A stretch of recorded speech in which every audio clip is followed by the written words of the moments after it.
Happy Monday, everybody. This is Eric Peltier with Citywide Home Loans, and welcome to my October 16th edition of Monday Quick Real Estate Tidbits. Fun stuff. Today is World Anesthesia Day, commemorating the day in 1846 when the first anesthesia was performed in Massachusetts. We all like anesthesia when we need it. Yeah. I hope you all survived Friday the 13th. My personal Friday the 13th was my oldest daughter had 12-year-olds over for a sleepover for her birthday. Since this is pre-recorded on Friday before that happened, and you're watching this Monday, I might already be dead or in an insane asylum. I don't know which it's going to be, but I hope your Friday the 13th was fun. Real estate stuff, Loftium. There's a link down below to an article about Loftium. That is a company that wants to provide down payments as large as $50,000 to homeowners or home buyers who then agree per a contract to rent out a room in their property, the property they're buying, for 1 to 3 years, depending on the contract, and they're renting it out on Airbnb. And then Loftium gets a cut of the Airbnb income, so does the homeowner, and that's how Loftium recoups the investment that they made at the beginning of the deal.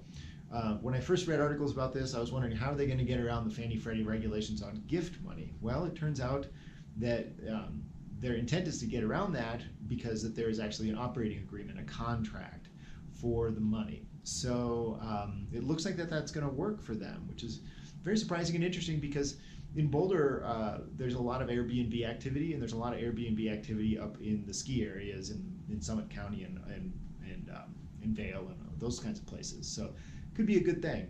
And so, Citywide is actually looking into becoming the preferred lender for Loftium for Colorado. We'll see if that works out. Equifax is on everybody's mind, and the big hack, well, they actually got hacked again last week, to a minor extent, but again, they got hacked. And I don't want to go into the Equifax hack in detail, that's been covered ad nauseum, but I do want to point out that if your clients want to talk to somebody about the difference between a fraud alert on their credit and a credit freeze, I'm here to help. There's big differences. Some are better for some people, or one's better for some people and one's better for the other. I definitely have a couple opinions about that, and I'd love to talk to your clients. Lastly, Fannie Mae's Home Purchase Sentiment Index showed substantial growth in September. What they're measuring that is the interest that non-home buyers have in jumping into the ownership pool. And so what that means is renters are feeling a lot better lately about jumping into home ownership.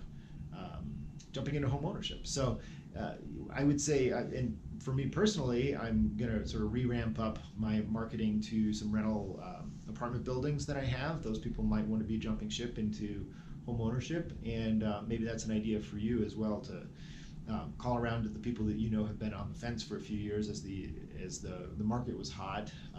Maybe they feel differently now that the market is leveling off or is a little bit more of a buyer's market, and maybe pick up a couple deals that way. So I hope you have a wonderful week in real estate, and I'm here to help. My contact information is right down there. Thanks.